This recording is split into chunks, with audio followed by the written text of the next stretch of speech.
Coucou tout le monde, j'espère que vous avez passé une bonne journée. Bon bah je reviens encore et encore. Je vous avais dit qu'il y aurait sûrement pas mal de partages dans les prochains temps et que j'allais pas mal canaliser.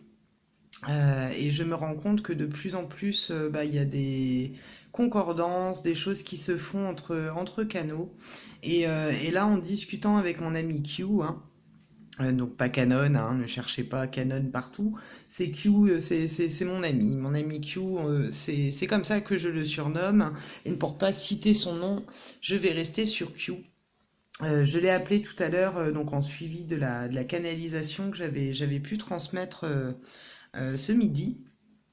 Et donc, nous avons eu pas mal de messages en commun et ces guides ont donné une information qui me paraît capitale en fait, et sur lequel nos guides respectifs rentraient en synchronicité et étaient complètement d'accord. Donc je pense qu'il y a fusion de bureau syndical avec Q. Vous avez été quelques-uns à me dire que les prédictions de Corinne, donc Corinne Salamandre, hein, allaient dans le sens aussi de certaines choses qui sortaient de ma vidéo. Alors, j'ai pas regardé ces vidéos encore, j'ai regardé aucune vidéo de prédiction justement pour rester le plus neutre possible.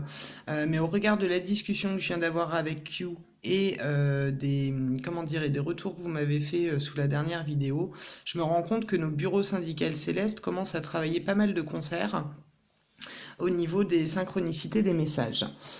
Donc pour Q, justement, on était au téléphone et puis je lui disais, bah écoute, c'est dommage parce qu'une fois que j'ai terminé la vidéo que j'ai faite ce midi, mes guides m'ont dit, donc je vais vous dire ce qu'ils m'ont dit, hein, comme ça je vais aller dans l'ordre de comment s'est passé toutes ces transmissions de messages absolument passionnants. J'avais reçu: rien ne sert d'avoir la connaissance si le cœur n'est pas le gouvernail, au risque de se perdre. Le cœur et la connaissance doivent marcher ensemble, tout comme le côté droit et le côté gauche du cerveau, à l'unisson. Donc à partir de là, Q a reçu un flash quand on parlait ensemble en fait. Et, et en fait, ça a découlé d'une discussion absolument passionnante autour de la communication avec le cœur, avec les organes. On a tendance à penser, on en est arrivé à ça en fait, qu'on en a tendance à penser que quand on parle de la voix du cœur, c'est l'amour inconditionnel, la bienveillance, etc. Mais comme disaient ces guides, le cœur comme les intestins ont des neurones et qu'on parle de la voix du cœur, quand on parle de la voix du cœur, on peut réellement réfléchir avec son cœur, mais physique. Pas le chakra cœur, pas le centre énergétique du cœur, pas cette idée abstraite qu'on se fait du cœur. Donc réfléchir avec le cœur comme on pourrait réfléchir avec son cerveau, c'est comme si on avait plusieurs cerveaux partout en fait. Mais là on en est revenu au fait que le cerveau, le cœur et les intestins sont bien des zones où on peut aller rentrer en communication. Alors vous allez vous dire, ça y est, on a perdu Zaza, on a perdu Q, on a perdu tout le monde. Mais non, vous allez comprendre où je veux en venir entre les infos de ces guides et la canalisation que j'ai pu prendre. Je pense que ça va faire écho quelque part en vous, comme ça a été vraiment une réelle prise de conscience pour nous en fait. Comment dire? Donc c'est vraiment le siège de réelle réflexion, hein, le cœur, hein, parce que depuis quelque temps vous m'entendez parler d'intelligence du cœur, puisque mes guides y ramènent, et à la fin du message de Souris tu es un ange de tout à l'heure, c'est pareil, il parlait du cœur et de l'esprit pour ramener au cerveau, et le cœur pour ramener au cœur, donc en fait au cerveau aussi, mais situé dans le cœur. Enfin vous allez me suivre, là vous allez vous dire, ça y est, les baryons là, est complètement perché. Mais c'est pas grave, je vais aller au bout de la vidéo, je vais vous expliquer tout ça. Ce qu'il en est ressorti, c'est que le cœur permet de trier ce qui est juste ou pas au regard du cerveau. Le cœur possède une réelle intelligence, pas synonyme de gentillesse ou de bienveillance ou de naïveté, etc., etc., comme on pourrait dire de certains. Bon, il n'a pas forcément inventé le fil à couper le beurre, mais il a l'intelligence du cœur. Sous-entendu, bon, il est gentil, il est bienveillant, il est généreux, etc., etc. Donc ça nous enlève complètement de ce paradigme-là, ça nous emmène complètement ailleurs, puisque du coup, on s'est rendu compte qu'il y avait un QI donc du cerveau, mais qu'il y avait également un QI du cœur et un QI des intestins.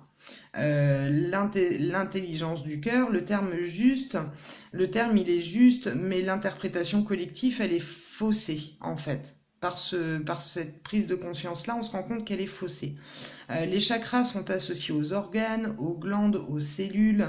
Ils communiquent entre eux. L'énergie n'est pas séparée de la matière, c'est-à-dire que les chakras, ils communiquent avec les organes, les glandes, les cellules, etc. Donc l'énergie, à partir de là, on se rend compte que l'énergie n'est pas séparée de la matière. On le sait déjà sur des principes scientifiques, avec les ions positifs, les ions négatifs, les protons, les photons, etc., qui créent la matière. C'est un principe physique. Mais comme dit le guide de Q, c'est pas un concept, du coup, l'intelligence du cœur. C'est biologique.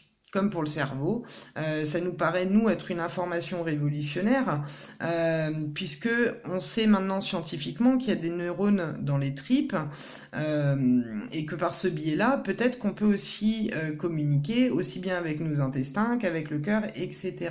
Donc c'est pas forcément un point de vue, si vous voulez l'accès direct en communication et à la compréhension du cœur, c'est pas forcément un principe qui se limite à la sphère spirituelle. Il n'y a pas besoin d'être dans la spiritualité pour aller écouter et communiquer avec son cœur. Tout le monde le peut. C'est prouvé scientifiquement, je le répète, il y a des neurones dans le cœur et dans les intestins. Donc on peut donc partir du principe qu'on a des neurotransmetteurs un peu partout dans l'organisme. Donc il n'y a pas besoin d'être croyant ou pour accéder à ces données pour utiliser le cœur et les intestins comme le cerveau, mais comme là le sujet est le cœur, on va rester sur cette intelligence du cœur. Donc en gros, il n'y a pas besoin d'être yogi ou grand maître, c'est juste essayer progressivement de voir qu'on apporte la connexion à ces deux organes. De voir ce qu'apporte, pardon. Par exemple, en essayant de communiquer, de réfléchir avec le cœur plus qu'avec le cerveau, mais je pense que c'est une gymnastique, ça ne doit pas être mission impossible, puisqu'on le fait déjà naturellement. Mais c'est juste en prendre conscience et l'ancrer en nous. Il y a plein de concepts spirituels, comment dire bon, bref, je vais essayer de pas trop me perdre dans l'explication. Il n'y a pas besoin de croire pour expérimenter, c'est-à-dire qu'on sort du dogme spirituel, où on nous dit, voilà, il faut être spirit pour commencer à comprendre l'énergie, à comprendre la connexion, etc., etc. En fait, vous allez comprendre au travers de cette vidéo que non, si tant est, vous avez le courage d'aller au bout, parce que c'est tuyau de poil, et là, pour le coup, c'est vraiment compliqué de pouvoir vous exprimer verbalement la compréhension qu'on en a eue ce soir, et je pense que cette même prise de conscience-là va encore germer d'autres prises de conscience dans l'avenir pour nous et peut-être aussi pour vous. On se rend compte que le New Age sépare le corps du spirituel, alors que c'est grâce au corps quelque part qu'on expérimente la spiritualité. Les deux vont ensemble. Il est indissociable, le corps est indissociable à l'expérience de l'âme. Si nous n'avons pas le corps physique, nous ne pouvons pas expérimenter sur Terre avec l'âme ne pourrait expérimenter la vie humaine. Voilà, c'est un peu à là qu'on en était arrivé, et à l'issue de ça, j'ai pris en canalisation, moi, un message de mes guides, donc en complément de ces informations, ces guides à lui, hein. Donc je vais vous la lire et je vais aller jusqu'au bout donc, de tout ce que j'ai écrit de cet entretien qu'on a eu tous les deux et de ce partage magnifique que ça a été. Alors, ne méprisez pas votre corps est sacré, car recèle un mécanisme bien plus complexe que vous ne pouvez l'imaginer. Tout en lui est interconnecté, de l'infiniment petit à l'état cellulaire, à l'infiniment grand, vos organes, membres et votre âme. Vos cellules, vos organes, vos sens, vos émotions, tout fonctionne ensemble. À l'instar de l'univers et de votre planète, du système solaire à votre belle Gaïa. La source n'aurait pas créé un organisme dissocié de son âme.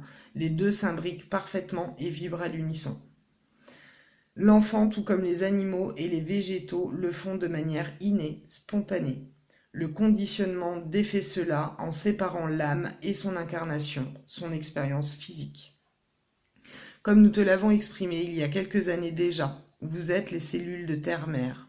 Certaines de ces cellules vibrent positivement et d'autres négativement, agissant tel un cancer, comme tu l'as appris hier dans tes cours d'aromathérapie.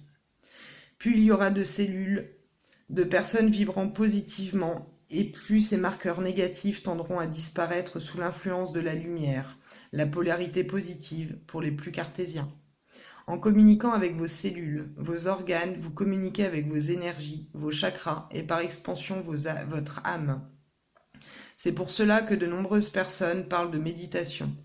Nul besoin de compliquer la connexion. Expérimentez cette fabuleuse interaction au-delà de celle que vous connaissez avec votre cerveau, votre mental. Offrez-vous des temps pour expérimenter cela. La science et la spiritualité se sentent séparées, il n'en est rien. L'une ne va pas sans l'autre, elles sont indissociables et complémentaires. Et les nouvelles vibrations portent l'humanité à en prendre conscience. De nombreux médecins, physiciens, comprennent et travaillent en ce sens, tout comme d'ailleurs beaucoup de chercheurs de vérité dans la spiritualité. C'est ce qui agite l'esprit de se coincer dans les dogmes, tels qu'ils soient scientifiques, religieux ou spirituels.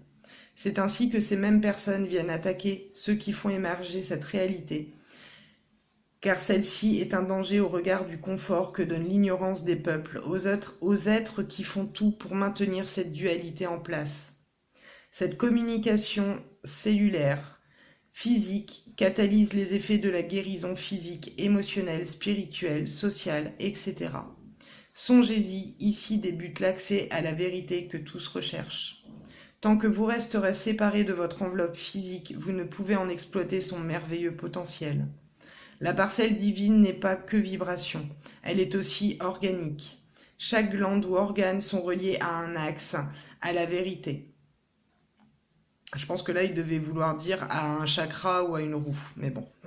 Non pas la vérité sur le monde, mais la vérité sur vous et également sur la manière dont vous pouvez accompagner le processus d'élévation de la planète. Les racines des arbres communiquent entre elles, ce n'est pas seulement un principe énergétique. Tout comme la télépathie, vous possédez des émetteurs et des récepteurs. Allez à leur rencontre dans tout votre organisme. Lorsque l'on te disait que le corps et l'âme sont indissociables, dis à tes frères et sœurs de faire le simple constat lorsque le corps ne fonctionne plus. À cet instant, l'âme s'en dégage. Dans les années à venir, des découvertes scientifiques renforceront cette réalité. Soyez bénis, bien que les temps se troublent, gardez à l'esprit et dans votre cœur que le meilleur reste à venir. Donc en conclusion, parce que là c'est la canalisation que j'ai pu avoir aussi de mon côté en parallèle de cette discussion, hein. On a tout regroupé ensemble, c'est hallucinant. Donc en conclusion, gardez à l'esprit que si votre corps est un temple sacré, c'est parce qu'il contient en lui biologiquement tout ce qu'il faut pour évoluer spirituellement si vous le souhaitez. En cela, chercher à dissocier les deux en revient à vous éloigner de la source, de votre source. Il y a trop de messages véhiculés par le New Age, en notre sens, hein, qui prétendent le contraire. Attention, c'est un suicide spirituel collectif en adhérant à ce champ de croyance, puisque l'un ne va pas sans l'autre. Le guide de Charles a rajouté « Comprenez-vous ?» point d'interrogation. C'est aussi biologique et pas uniquement conceptuel. Tout enseignement qui prétend le contraire cherche à vous éloigner de votre essence. Donc c'est un travail de concert, hein. Je me demande si ici il n'y a pas, il y a pas coalition, parce que dans la dernière vidéo, on nous demandait de faire un travail conjoint, de s'unir et de s'aider, que ce soit par les champs de compétences, par les services, par les discussions, etc. etc. Et ici encore, ben, vous voyez, on réunit les choses et on ne sépare pas les informations, on les réunit ensemble. Et sur ce terrain-là, c'est absolument passionnant parce que je pense qu'il va y avoir encore et encore et encore des choses à exprimer dans ce sens-là. J'espère que vous allez avoir compris cette vidéo en fait, parce que ça me paraît super important. Et on avait à cœur de vous le partager en fait. Donc c'est ce que je fais ce soir. Il y aura d'autres infos, hein, comme j'ai fait ce midi, mais là c'est comme s'il fallait absolument rajouter à notre compréhension et à notre boîte à outils quelque part cette compréhension absolument importante qui est que l'âme n'est pas dissociée du corps, puisque à l'intérieur de nous-mêmes il y a toutes les clés pour pouvoir découvrir notre essence et pour pouvoir la faire germer. Alors on va voir, du coup je vais jouer le jeu avec Souris tu es un ange encore une fois. Hein, ce petit livre là qui est super synchro, qui d'ailleurs tout à l'heure s'est ouvert sur la page du cœur, hein. Donc on va aller voir ensemble s'il y a autre chose qui peut nous être comment dire, apporter au regard de ce qui vient d'être dit, ou si on va avoir un complément qui va peut-être vous parler pour autre chose, ou qui va peut-être rentrer en synchronicité pour de futurs messages, ou en tout cas on va les regarder ensemble, qu'est-ce que cela nous apporte. Quelle part? Alors, ah bah, rien que le petit passage, je comprends. Enfin bref, allez, je vous le lis et on va découvrir ensemble ce passage. En chacun de vous, donc le titre c'est « Quelle part ?» En chacun de vous sont présentes une part de moi et une part de vous. Elles apprennent progressivement, au travers des multiples ajustements que propose chaque vie incarnée, à se respecter jusqu'à cohabiter harmonieusement ensemble. La part de vous croit se suffire à elle-même et tend à prendre toute place et à se mettre au centre de vos petits mondes. Elle se fait prétention mentale, vous aveuglant de l'assurance de ses croyances égoïstes. Elle est se laisser aller à la facilité qui retarde vos mutations et ralentit votre progression. La part de moi, mon je suis, en chacun, vous incite à ouvrir vos esprits pour élargir vos compréhensions. Elle dilate vos cœurs pour affiner vos générosités. Elle éveille vos intuitions pour entendre vos perceptions. Elle nourrit vos inspirations pour éblouir vos créations. Elle vous convie à rechercher notre réunion afin d'œuvrer dans le sens de la coopération. Quelle part de moi ou de toi as-tu la plus éveillée? M'as-tu complètement enfoui dans les oubliettes creusées par la suprématie toute puissante de ton ego? Ou à l'inverse, es-tu avide de l'ivresse spirituelle procurée par la sollicitation abusive des énergies célestes jusqu'à perdre le sens des réalités matérielles? Ces deux attitudes extrêmes sont au-delà du juste milieu où se situe toujours l'harmonieux. La part de moi n'a pas étouffé la part de toi. Elle respecte ton unicité et ton libre arbitre. Comme je n'ai pas à prendre toute la place, n'en abuse pas pour m'oublier. Tu oublierais ta propre grandeur. En tout domaine, le bon équilibre est vérité. Bah, vous voyez, quand je vous disais et quand je vous expliquais à quelle conclusion on en est arrivé par rapport au message de nos guides avec Charles, bah c'est ça. Je pense que ce texte, eh ben, il complète parfaitement ces révélations-là, quelque part, ou ces prises de conscience. Et on s'était dit que c'était peut-être réservé que pour nous, ce qu'on avait capté, enfin ce qui venait ensuite en conclusion. Mais il y a quand même quelque chose qui semble se rapprocher. Comment dire? Il y a quand même beaucoup de textes qui ont été brûlés, il y a quand même beaucoup de choses qui ont été brûlées dans le temps, des textes sacrés, des choses importantes, notamment la bibliothèque d'Alexandrie par exemple, hein, mais beaucoup de livres anciens et importants ont été brûlés. Les tablettes sumériennes, elles, sont restées parce que comme elles étaient en terre, forcément elles n'ont pas brûlé. Mais on se demande si quelque part tous ces champs-là de prise de conscience ne nous ont pas été quelque part enlevés. Alors pourquoi, comment, mystère. Mais je pense que c'est quelque part pour que nous ne soyons pas indépendants et qu'on continue à se référer à d'autres choses, alors qu'en fait le potentiel il est en nous, pas seulement d'un point de vue éthéré, mais aussi d'un point de vue physique. Voilà. Alors j'espère que je vous aurai pas perdu en cours de route. En tout cas, ça me tenait à cœur de vous partager tout ça. Voilà. Donc je vais retourner à mon trafic, hein. Là, je vais boire mon petit chocolat chaud, puis je pense que je vais continuer à prendre les messages ce week-end. Et je vous tiendrai au courant au fur et à mesure de ce qui va venir. Voilà, je vous souhaite une très belle nuit, un beau voyage au pays des rêves, pardon. Je vous embrasse et je vous dis à très bientôt pour la suite. Au revoir.